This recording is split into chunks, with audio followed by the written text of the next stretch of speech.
Revanth versus KTR, ముఖ్యమంత్రి versus working president, వీళ్ళిద్దరూ నిన్న అసెంబ్లీలో జరిగినటువంటి పరిణామాల తర్వాత, అలాగే మొన్న చెన్నైలో వీళ్ళిద్దరూ వెళ్ళి మద్దతు ఇచ్చుకొని వచ్చిన తర్వాత కొంచెం ఒక పాజిటివ్ కోణం కనపడుతూ ఉంది.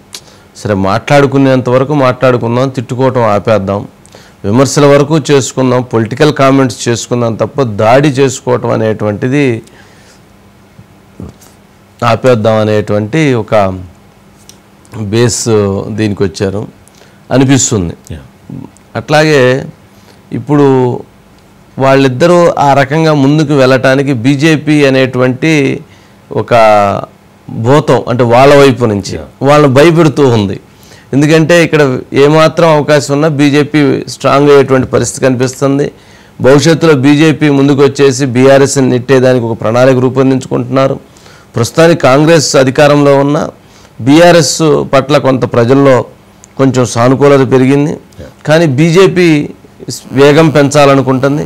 బీజేపీ వేగం పెంచి బీఆర్ఎస్ని తగ్గిస్తే అప్పుడు బీజేపీ ముందుకు వెళ్తుంది. అది కాంగ్రెస్కి కూడా నష్టం చేస్తుంది.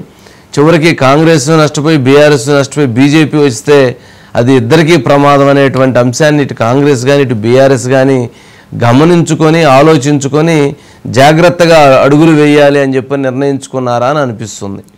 మరి అజిత్ గారు, 1 minute అండి వస్తాను.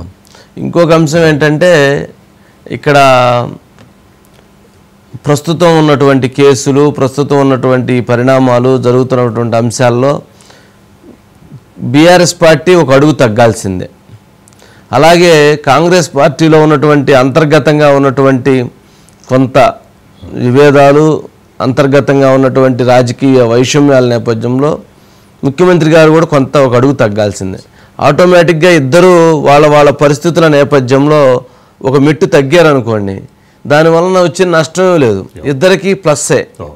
అందుకని ఇద్దరు కూడా ఒక అడుగు తగ్గి కొంత పాజిటివ్గా అడుగులు వేశారనిపిస్తుంది. అట్లాగే కేటీఆర్ గారు మొన్న చెన్నై వెళ్ళినప్పుడు అక్కడ డీకే శివకుమార్తో దాదాపు 30 నిమిషాల పాటు 1-to-1 మీటింగ్ జరిగిందంటున్నారు. మరి డీకే శివకుమార్ అనే వ్యక్తి ఇక్కడ రేవంత్ రెడ్డి గారికి అత్యంత సన్నిహితులు. ఎందుకంటే ఆయన అక్కడ తీసుకెళ్ళిన తర్వాత చాలా రాజకీయంగా వాళ్ళిద్దరి మధ్య ఒక బాండింగ్ ఏర్పడింది.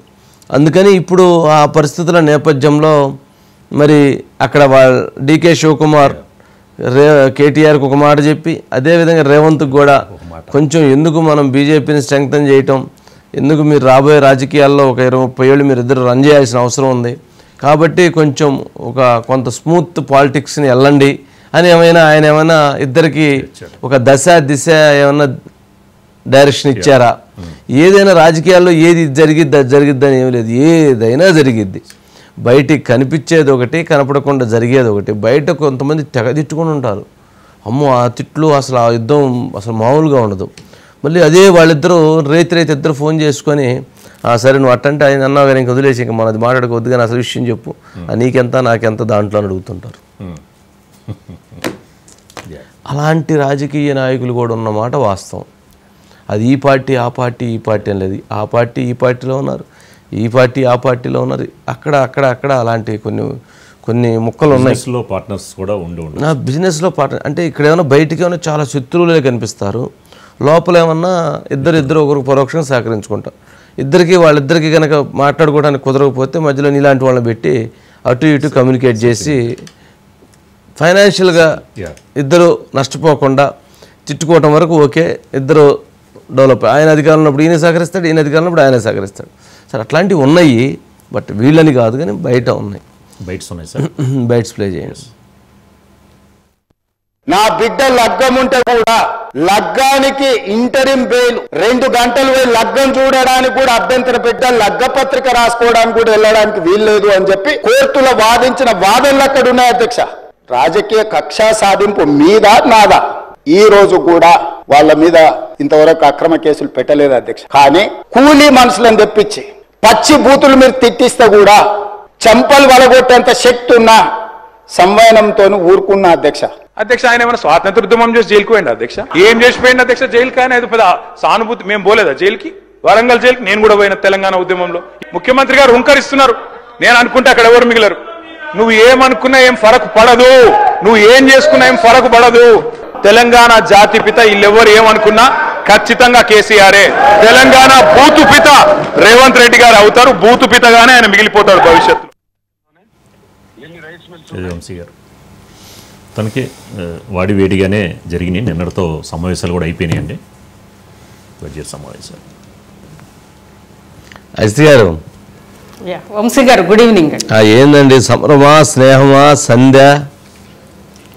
అది కొంత అటు ఇటుగానే ఉంది వంశీ గారు గతంతో పోల్చుకుంటే. ఎందుకంటే నిన్న ఇద్దరు కూడా చాలా ఆవేదనగా మాట్లాడారు. ముఖ్యంగా రేవంత్ రెడ్డి గారు అయితే భావోద్వేగానికి కూడా లోనయ్యారు. తన ఆ రోజు అరెస్ట్ చేసిన పరిస్థితులు, ఆ సందర్భంగా తన కుమార్తె ఎంగేజ్మెంట్, కనీసం 2 గంటలు కూడా నాకు అనుమతి ఇవ్వలేదని అంటూ, అదేవిధంగా డిటెన్షన్ సెల్లో పెట్టడము, డిటెన్షన్ సెల్లో బల్లులు పురుగులు వాటి మధ్యలో నన్ను పెట్టారని అనడము, అదేవిధంగా దానికి కౌంటర్గా మీరు నా క్యారెక్టర్ అంటే కేటీఆర్ గారు వేరే భాషలో అన్నారు, సరే క్యారెక్టర్ అసాసినేషన్ చేయలేదా, మా ఇంట్లో మైనర్ పిల్లల్ని కూడా మీరు మాట్లాడారు కదా అని చెప్పి వీళ్ళు ఇద్దరు కూడా ఎవరికి వాళ్ళు జరిగిన నష్టాన్ని చెప్పుకున్నారు వంశీ గారు. అక్కడ ఎవరికి వాళ్ళు ఫీల్ అయిన వాళ్ళ ఆవేదనని చెప్పుకున్నారు తప్పితే గతంలో ఈ ఫార్ములా ఈ రేసు అదేవిధంగా ఫోన్ ట్యాపింగ్ లేదా దాదాపు అనేక అంశాలు ఉన్నాయి కదా, కాళేశ్వరం ప్రాజెక్ట్ సరే దానికి సంబంధించి కమిషన్ ఉందన్నారు, ఇలా అన్ని అంశాలు లేదా భూములకు సంబంధించి ఇలా అనేక అంశాల మీద ఎక్కడా కూడా ఎందుకో రేవంత్ రెడ్డి గారు ప్రస్తావించలేదు.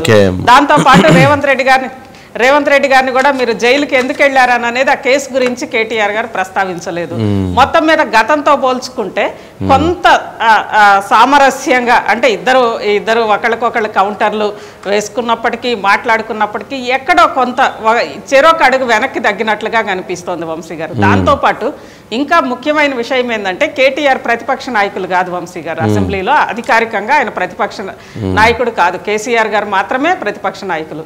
అలాంటిది మరి కేటీఆర్ గారికి అసలు అన్నిసార్లు మైకులు జనరల్ గా గతంలో చూస్తే, గతంలో ఈవెన్ కేసీఆర్ గారు ముఖ్యమంత్రిగా ఉన్నా ఎవరున్నా ఎక్కడున్నా ఒక ప్రతిపక్ష నేతకి ఇస్తారు మైకు, కానీ అంటే ఈ ప్రస్తుతం కేటీఆర్ గారికి అన్నిసార్లు మైక్ ఇవ్వడం కూడా ఏంటి, ఎందుకంటే గంటలు 1 by 1 కౌంటర్ అటాకులు జరిగినాయి కాబట్టి అన్నిసార్లు మైకులు ఇవ్వడం పట్ల కూడా కొంత అనుమానం ఉంది వంశీ గారు. కానీ అంటే అనుమానించాల్సిన పరిస్థితి ఉంది, అనుమానించకూడని ఒక పాత కక్షలు ఉన్నాయి, రెండూ ఉన్నాయి కాబట్టి మొత్తం మీద టైం అనేది దేన్నైనా మారుస్తుంది. రాజకీయాల్లో శాశ్వత మిత్రులు శాశ్వత శత్రువులు ఉండరని అనేది ఒక నానుడు ఉంది కాబట్టి సరే శాశ్వత మిత్రులు శాశ్వత శత్రువులు మిత్రులైన సందర్భం చూసాము, శాశ్వత మిత్రులు శత్రువులైన సందర్భం చూసాం కాబట్టి ఏదైనా జరగవచ్చు. ఎందుకంటే జాతీయ రాజకీయాల్లో పరిణామాలు మారుతున్నాయి కదా వంశీ గారు. చెన్నైలో జరిగిన వంశీ గారు చెప్పండి. ముళ్ళుని ముళ్ళుతోటే తీయాలి అనే సిద్ధాంతాన్ని ముఖ్యమంత్రి రేవంత్ రెడ్డి గారు ఆలోచిస్తూ అమలు చేస్తూ ఉండుండొచ్చేమో. ఎందుకంటే ముళ్ళుని ముళ్ళుతోటే తీయటం అని అంటే ఎవరైతే కాంగ్రెస్ పార్టీలో ఉన్నటువంటి కొంతమంది, అధికారంలో ఉన్నటువంటి వాళ్ళు కొంతమంది బీఆర్ఎస్తో చట్టాపట్టాలు వేసుకొని అంతర్గతంగా తిరుగుతూ కాంగ్రెస్ పార్టీలోనే ఒక అంతర్యుద్ధాన్ని సృష్టించాలని చేసేటువంటి కొన్ని ప్రయత్నాలకి ఒక ఆలోచన దిశగా ముళ్ళుని ముళ్ళుతోటే తీయాలని ఏదైతే బీఆర్ఎస్ అంటే చెన్నైలో జరిగిన పరిణామాలు, డీకే శివకుమార్తో జరిగిన చర్చలు, ఆ నేపథ్యంలో ముళ్ళుని ముళ్ళుతోటే తీసే విధంగా అటునుంచి ఇటువైపు ఉన్నోళ్ళని ఆ రకంగా పొడిచే ప్రయత్నం జరుగుతుందేమో అని అనిపిస్తుంది. చూడాలి. అంటే ఇవన్నీ బయటికి కనపడేటువంటి కలర్ వేరు, లోపల కలర్ వేరు. రాజకీయాలలో మాత్రం వాస్తవం ఏంటంటే మనం చూసేటువంటిది అన్నీ అంత ప్లెయిన్గా అయితే లేవు, లోపల వేరుగా ఉన్నాయి. ఆర్థికపరమైనటువంటి అంశాలకు వచ్చేటప్పటికి ఒక రకంగా ఉంటుంది, రాజకీయ పరమైనటువంటి అంశాలకు వచ్చేటప్పటికి ఇంకో రకంగా ఉంటుంది, పార్టీ పరంగా అంశాలకు వచ్చేటప్పటికి ఇంకొక రకంగా ఉంటుంది, కుటుంబ పరంగా వచ్చేటప్పటికి అవి ఇంకొక రకంగా ఉంటున్నాయి. ఇట్లా వైవిధ్యంగా విభిన్నంగా ఎవరికి వాళ్ళకి కావాల్సినటువంటి కంఫర్ట్ని వాళ్ళు క్రియేట్ చేసుకొని నడిపిస్తున్నారు తప్ప పార్టీ భావజాలమని కానీ, సిద్ధాంతాలని కానీ, రాజకీయ విలువలని కానీ అవన్నీ కూడా వెతికి వెతికి వెతికి వెతికి వెతికి వెతికి వెతికి వెతికి తీస్తే ఒక 2% 3% దొరుకుతున్నాయి. అంతకు మించి దొరకటం అనేటువంటిది అసాధ్యమైనటువంటి విషయంగా కనపడుతుంది. మరీ లేవు అంటే బాగుండదు కాబట్టి అందుకని అన్నిసార్లు వెతికి 1-2% మాత్రమే ఇవ్వటం జరిగింది. సరే అజిత్ గారు, రైట్ అండి. నెక్స్ట్